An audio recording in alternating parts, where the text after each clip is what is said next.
प्रजासत्ताक दिनाच्या निमित्ताने डॉक्टर बाबासाहेब आंबेडकरांना पांढरकवडा येथे तहसील चौकामध्ये मानवंदना देण्यात आलेली आहे. भारतीय बौद्ध महासभा व समता सैनिक दलाच्या माध्यमातून पांढरकवडा येथे प्रजासत्ताक दिनाच्या निमित्ताने दरवर्षीच मानवंदना देण्यात येते. त्याच पद्धतीने यावेळेससुद्धा मानवंदना देण्यात आलेली आहे. या कार्यक्रमाला यवतमाळ जिल्ह्याचे अध्यक्ष प्राध्यापक डॉक्टर उत्तम शेंडे, सोबतच तालुका कार्यकारिणी, जिल्हा कार्यकारिणी, संरक्षण विभागाचे उपाध्यक्ष परमेश्वर भरणे, प्राध्यापक मून सर, सोबतच मून मॅडम व काळे सर, रामटेके सर तसेच इतर पदाधिकारी उपस्थित होते. जन्माचा हा असा दिवस आहे, कारण बाबासाहेबांना संविधान लिहित असताना किती त्रास झाला, किती वेदना झाल्या. मुलाबाळाकडे दुर्लक्ष केलं, आपल्या पत्नीकडे दुर्लक्ष केलं, वडिलाकडे दुर्लक्ष केलं आणि 2 वर्षे 11 महिने 18 दिवसात अथक परिश्रमाने हे भारताचं संविधान लिहिलं. जगामध्ये काही समस्या जर निर्माण झाली तर भारताच्या संविधानाकडे पाहिलं जातं. असं भारताचं संविधान जगामध्ये सर्वात श्रेष्ठ संविधान आहे. मग या 26 जानेवारीच्या दिवशी सगळ्या शाळा, कॉलेज, महाविद्यालय, तहसील कार्यालय, कलेक्टर ऑफिस म्हणजे सगळ्या कार्यालयामध्ये बाबासाहेबांची प्रतिमा का लागू नये असा एक ठराव भारतीय बौद्ध महासभेच्या माध्यमातून नुकताच घेण्यात येणार आहे. कारण 15 ऑगस्ट आणि 26 जानेवारीमध्ये आजपर्यंत लोकांना का लागला नाही, फरक काय आहे?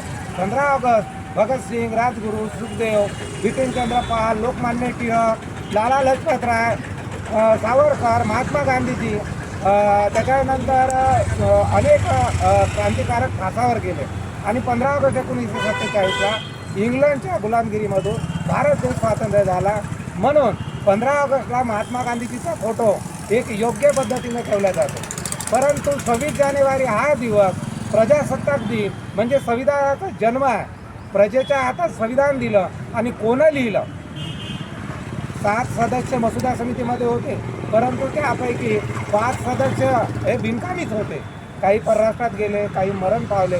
2 सदस्य उरले. त्यापैकी डॉक्टर बाबासाहेब आंबेडकर हेच भारतीय संविधानाचे शिल्पकार म्हणून शेवटच्या 25 नोव्हेंबर 1949च्या सभेमध्ये बाबासाहेब हे संविधानाचे शिल्पकार म्हणून डॉक्टर राजेंद्र प्रसाद अनेक लोकांनी हे बाबासाहेबांचे संविधानाचे निर्माते आहे असं जाहीर केलं. म्हणून 26 जानेवारीला हे बाबासाहेबांच्या प्रतिमेचं पूजन झालं पाहिजे, बाबासाहेबांच्या विचाराचं पूजन झालं पाहिजे. आणि बाबासाहेबाला हे संविधान लिहित असताना किती त्रास झाला आपण विचार करू शकत नाही. संविधान देऊन 26 नोव्हेंबरला संविधान देऊन बाबासाहेब घरी गेले. घरी गेल्यानंतर नानकचंद रत्तू घरी होते. नानकचंद रत्तू घरी गेल्यावर बाबासाहेबाला म्हणतात, बाबासाहेब आज तुम्ही गड जिंकलेला आहे. तेव्हा बाबासाहेब खूप खुश होतात. आज माझ्या जीवनातलं सगळं स्वप्न पूर्ण झालेलं आहे. आज स्वातंत्र्य, समता, बंधुता, न्याय, गरिबाची गरिबी दूर होईल. जात, धर्म, वंश, पंथ या आधारावर या देशात जातीयता राहणार नाही. गरिबांनाही तेवढंच स्थान राहील आणि श्रीमंतालाही तेवढंच स्थान राहील. गरिबांना एकच मतदानाचा अधिकार आणि श्रीमंतांना एकच मतदानाचा अधिकार आणि या देशामध्ये सुजलाम सुफलाम हा भारत देश होईल.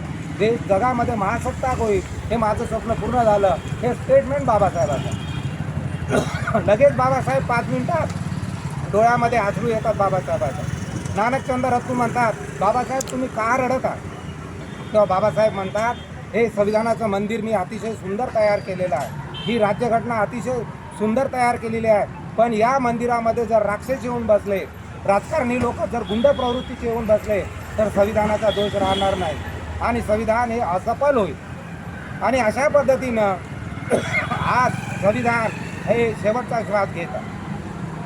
संविधानाच्या कलमामध्ये मोठ्या प्रमाणात बदल झालेला आहे. आज खाजगीकरण, जागतिकीकरण, उदारीकरण आलेलं आहे. बाबासाहेबांच्या परिश्रमामुळे 3-4 पिढ्या आनंदात जगलेल्या आहेत. येणाऱ्या पिढीला नोकरी भेटण्याची गॅरंटी नाही, येणाऱ्या पिढीला रोजगार मिळण्याची गॅरंटी नाही. म्हणून संविधान आजच्या दिवसाच्या निमित्तानं संविधान कसं वाचेल? संविधान घराघरापर्यंत पोहोचलं पाहिजे. संविधान SC, ST, OBC, व्हीजेंटीचं आहे, सगळ्यांचं संविधान आहे. म्हणून या संविधानाची जनजागृती जे आहे हा कार्यक्रम आपण राबवणार आहोत. तेव्हा संविधानाच्या दिनाच्या निमित्ताने आज प्रजासत्ताक दिन आहे, परंतु संविधानाचा जन्मदिवस आहे. त्यामुळे या संविधानात सरचिटणीस साहेब नाव द्या तुम्ही. ते कमांडर डॉक्टर खैरे साहेब.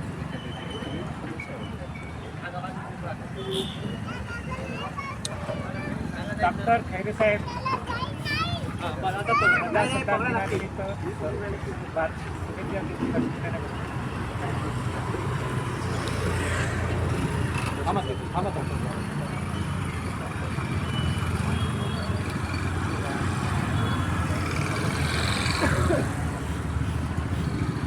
इथंच थांबा.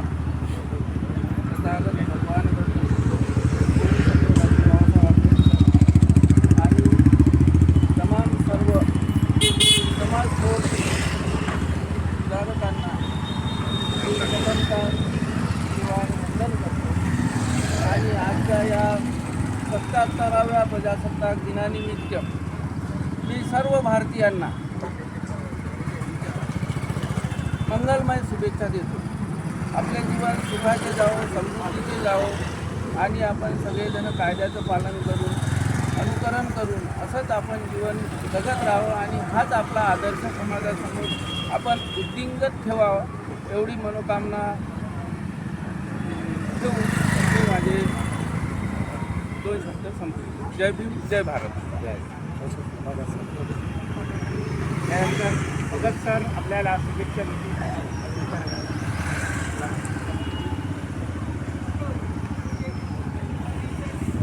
भारतीय जनतेचे शिल्पकार डॉक्टर आंबेडकर, माता रमाई, भीमाई सर्व मोठ्या सगळ्यांसाठी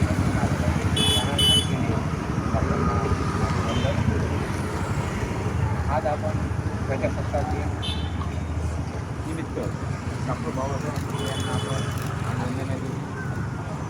आपली परिस्थिती कमी असली तरी आपण सगळे आलात आणि मानवंदना दिली.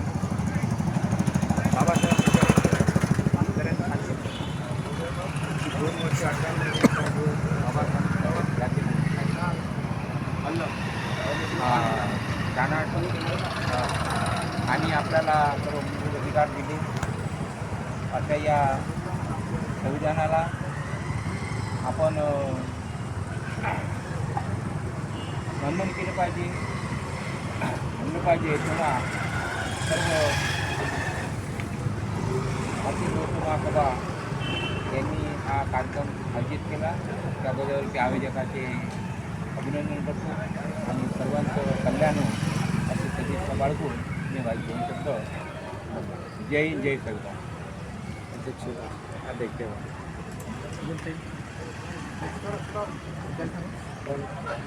त्यानंतर मुंताई आपल्याला मार्गदर्शन तसेच शुभेच्छा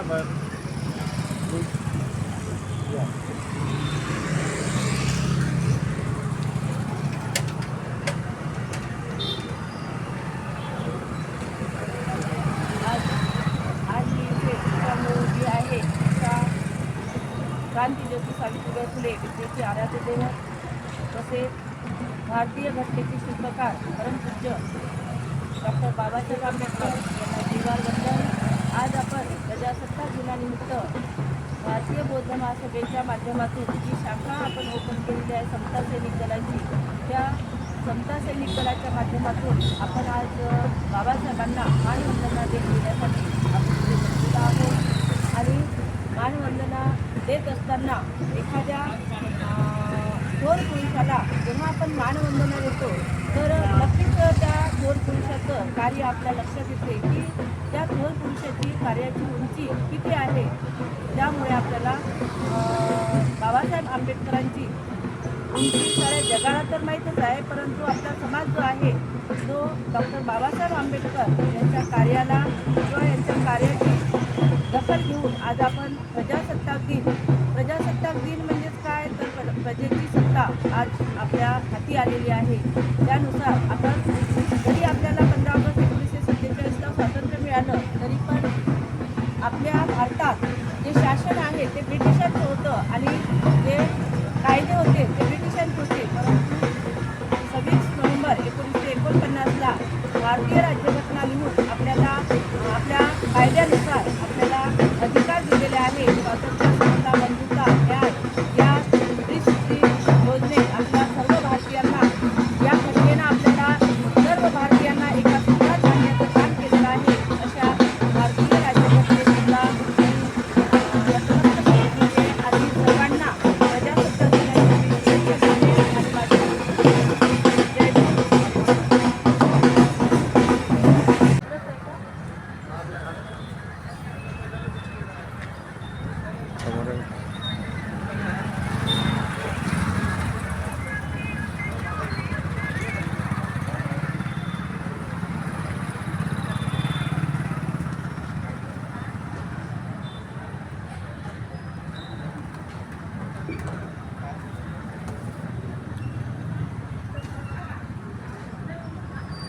जनरल सलामी देगा सलामी दो जय भीम जय भीम जय भीम दो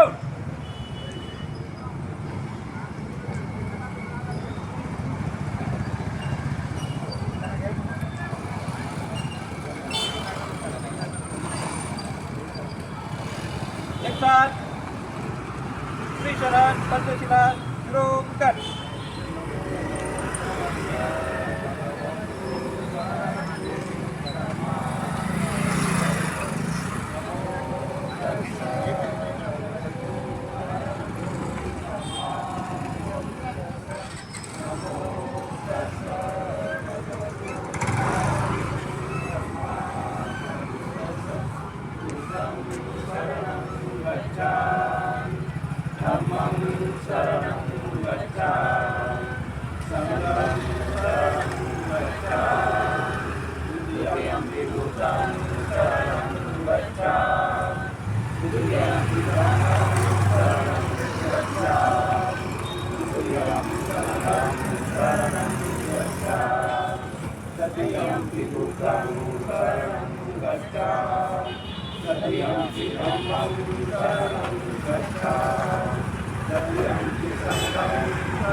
डॉक्टर बाबासाहेब आंबेडकरांचा डॉक्टर बाबासाहेब आंबेडकरांचा संविधानाचा भारतीय बौद्ध महासभेचा समता सैनिक दलाचा भिक्खू संघाचा जय भीम जय भीम जय भीम जय भीम जय भीम जय भीम दोन मिनिटं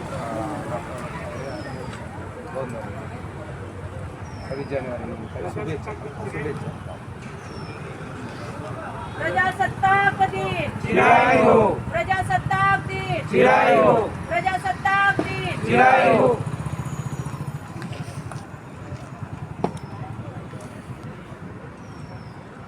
परेड विश्राम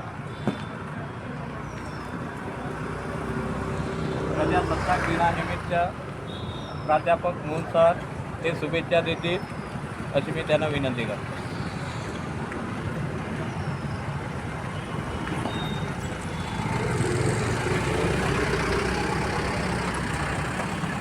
भारतीय घटना शिल्पकार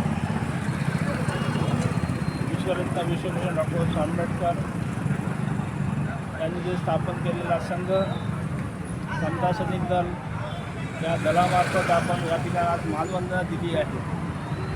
अशा महापुरुषाला मानवंदना दिली आहे की त्यांनी 2 वर्ष 15 महिने 18 दिवस परिश्रम करून संविधान दिलं आणि ते संविधान आजच्या दिवसापासून लागू झालं. खऱ्या अर्थानं भारताला स्वातंत्र्य आजच्या दिवशी मिळालं. आजच्या दिवशी आपले कायदे लागू झाले. अशा या पंडिताला आपण समता सैनिक दलाद्वारे आपण सलामी दिली आहे. सर्वप्रथम समता सैनिक दलाचे सर्व पदाधिकारी यांना शुभेच्छा देतो आहे.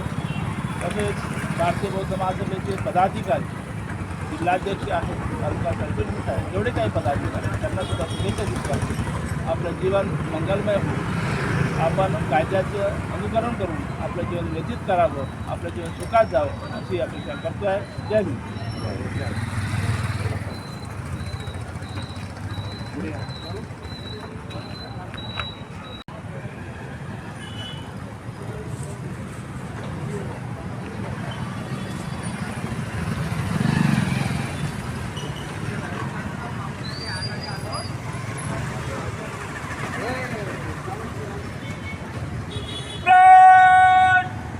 जनरल सलाम सलामी देगा सलामी दो.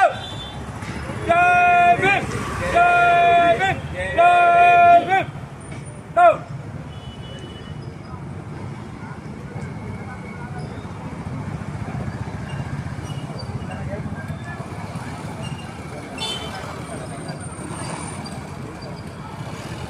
त्याच्यानंतर उपासक उपासिका शिबिर झालेले आहे. तुम्हाला 2-3 शिबिर माहित आहे. 24 प्रकारचे शिबिर आहे आपले. 12वी नंतर काय व्यक्तिमत्व विकास शिबिर, महिलांचे तर अनेक शिबिर आहेत. तर ते शिबिर आपण राबवण्याचा प्रयत्न करू. तुम्ही मला कोणतीही महिला फोन करा. आणि असं काही नाही आहे बिहारच भरून असलं पाहिजे बा त्या शिबिराला, असं जरुरी नाही. तुमचा घरचे कामं संपल्यानंतर हे शिबिर आपल्याला घ्यायचं. जसं उदाहरणार्थ तुमचा 8 वाजता स्वयंपाक संपला का 8 ते 9 आपण हे शिबिर घेऊ शकतो. 9:30 पर्यंत हे शिबिर चालू शकतो रात्री. आणि दिवसा जर रिकामपण मिळालं तुम्हाला तर दिवसा सुद्धा 2 तास 1 तास आपल्याला घेता येईल. परंतु होतात पर्यंत हे शिबिर सायंकाळचे असतात. म्हणून रमाई जयंती 7 फेब्रुवारीला हे आपण पहिली या पांढरकवड्यामध्ये अतिशय रॅली काढू. आपण साधी रॅली काढू, बिना खर्चाची रॅली काढायची. खर्च कोणत्याही पद्धतीने जास्त झाला नाही पाहिजे याची आपण काळजी घेऊ. रॅली काढू आणि सायंकाळी मस्त इथे एक प्रोग्राम ठेवू छोटे खाली. तुम्ही नियोजन करा.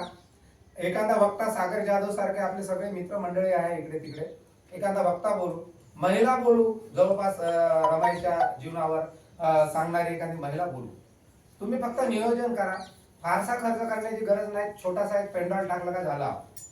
जागा कमी असल्यामुळे नसता ज्ञानदीप बुद्ध विहारातही तुम्ही कार्यक्रम घेऊ शकता, कारण तिथे जागा मोठी आहे. कार्यक्रम कुठेही ठरवा. आणि मुनसर सारखे, भरणे सर सारखे, आपले खैरे सर सारखे, भगत सर सारखे, भरणे सर सारखे तुम्ही सगळी मंडळी इथे उपस्थित आहात. म्हणून माझी कळकळीची विनंती आहे का समाज हा दिशाहीन झालेला आहे. गटातटामध्ये समाज वाटलेला आहे. बाबासाहेबांच्या मातृसंघटनेमध्ये काम करा. हे बाबासाहेबांची मातृसंघटना सूर्यचंद्र तारे आहे तोपर्यंत राहणार आहे. वेगवेगळ्या संघटना हे काळानुसार ते नेतृत्व संपला ना, संघटना संपत आहे. अनेक संघटना संपलेल्या आहे. मी उदाहरण देत नाही तुम्हाला. त्याच्यानंतर समता सैनिक दल, एखाद्या महिलावर अन्याय झाला, एखाद्या पुरुषावर अन्याय झाला, जातीवर अन्याय झाला तर आपले समता सैनिक दलाचे 100 लोक ऍट अ टाइम तिथे निघले पाहिजे. वेळप्रसंगी पोलीस लोक आपल्याला मदत करणार नाही. आपलं संरक्षण आपल्याला करावं लागेल. म्हणून समता सैनिक दलाच्या साड्या तुम्ही घ्या सगळेजण. आपलं काहीतरी अस्तित्व पांढरकवड्यामध्ये, पांढरकवड्याच्या एरियामध्ये आपलं दाखवा. खाणं पिणं तर हे दैनंदिन गोष्ट आहे, चालत राहणाऱ्या गोष्टी. म्हणून माझी कळकळीची विनंती आहे सगळ्यांनी पांढऱ्या साड्या, टोप्या आम्ही सगळं उपलब्ध करून देऊ. आणि कमी किमतीमध्ये आहे. 200-250 रुपयात तुमचं सगळं होऊन जाईल. आता किंमत थोडी वाढली असेल पण आम्ही नुकतीला 30 महिलांना साड्या घेऊन दिल्या. 200-250 रुपयात त्यांच्या साड्या झाल्या. दाखवा ना थोडं समाजाचं नेतृत्व. बाबासाहेबांचा किती मोठा संघर्ष हो, किती मोठा त्याग केला बाबासाहेबांना. रमाईने किती मोठा त्याग केला. तथागतांनी राजवाडा सोडला, राजकुमार पद सोडलं. बाबासाहेबांनी संविधान लिहिताना किती हाल झाले बाबासाहेबांचे, बाबासाहेबांना माहित आहे. आणखी 20 वर्ष बाबासाहेब जगत होते संविधान लिहिलं नसतं. एवढं मोठं त्याग आपल्यासाठी केला. आपण काय समाजासाठी त्याग केला. मेरा भला तो जग का भला. माझं चांगलं तर सगळ्यांचं चांगलं असं पण समजत आहोत. समाजामध्ये व्यसनाधीनता, दारूचं प्रमाण खूप मोठ्या प्रमाणात वाढलेलं आहे. घरोघरी खर्रा, गुटखा, दारू चालू आहे. ह्याच्यावर आपल्याला काम करायचं आहे. खेडेपाड्यावर जाऊन काम करायचं आहे. म्हणून पुनर्गठन हे होणार आहे. मी हे जाहीर करण्यासाठी इथं आलेलो. पुढच्या रविवार पर्यंत कोणताही रविवार हो, तर ज्यांना कोणाला भारतीय बौद्ध महासभेमध्ये महिला असो पुरुष असो महिलांचे कार्यकारिणी गठीत व्हायची तारीख यायची आहे, पण पुरुषांनी या भारतीय बौद्ध महासभेमध्ये काम करावं आणि बाबासाहेबांच्या संघर्षाला बाबासाहेबांची जी मशाल आहे ते आपण पुढे नेण्याचा प्रयत्न करू. तुमचं सहकार्य असू द्या. लगेच पुनर्गठन झालं तर आपण उपासिका शिबिर हे रमाई जयंती झाल्या उपासिका शिबिर लावणार आहोत. मग उन्हाळ्याच्या सुट्ट्यात बाल संस्कार शिबिर लावणार आहोत. शिबिर हे सतत चालत राहणार. इथे 4 महिला आहे का 10 पोरं आहे हे पाहणार नाही. शिबिराची तारीख सरचिटणीच्या माध्यमातून निघत, आम्ही परमिशन देऊ. मुंबईहून परमिशन आपल्याला येणार आहे आणि ते परमिशन आल्यावर पांढरकवड्यामध्ये जे काही आपला समाज आहे, तुम्ही राजकारण कुठं करायचं ते करा, आम्ही त्याला बंदी घालत नाही. काही बीजेपी मध्ये करत असेल, काही काँग्रेसमध्ये करत असेल, काही शिवसेनेमध्ये करत असेल, ते राजकारण भाग वेगळा आहे. मी स्पष्ट तुम्हाला सांगत, ते तुमचा तसं तर आता वंचित बहुजन आघाडी हे आपली संघटना आहे बाबासाहेबांची म्हणजे प्रकाश आंबेडकरांची, तिथे आम्ही सपोर्ट करतो खरं सांगायचं म्हणजे.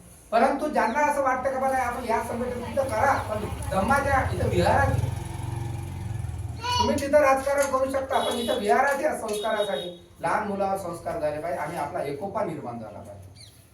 आज घराघरामध्ये मतभेद निर्माण झालेले आहे, हे मतभेद आपल्याला दूर करायचे आहे. लांबलेले शब्द इथे थांबवतो आणि एकदा पुनश्च मी विनंती करतो महिलांना आणि सर्व बांधवांना समाज म्हणून एकत्र राहू, संघटित राहू. बाबासाहेबांनी मूलमंत्र दिला, शिका, संघटित व्हा, संघर्ष करा. त्या अनुषंगाने आपण जावं आणि पुनर्गठनाची तारीख लगेच निघणार आहे. तुम्ही असं म्हणू नये काय शेंडे सरांनी आपल्याला सांगितलं नाही आणि पुरुषांची सगळी कार्यकारिणी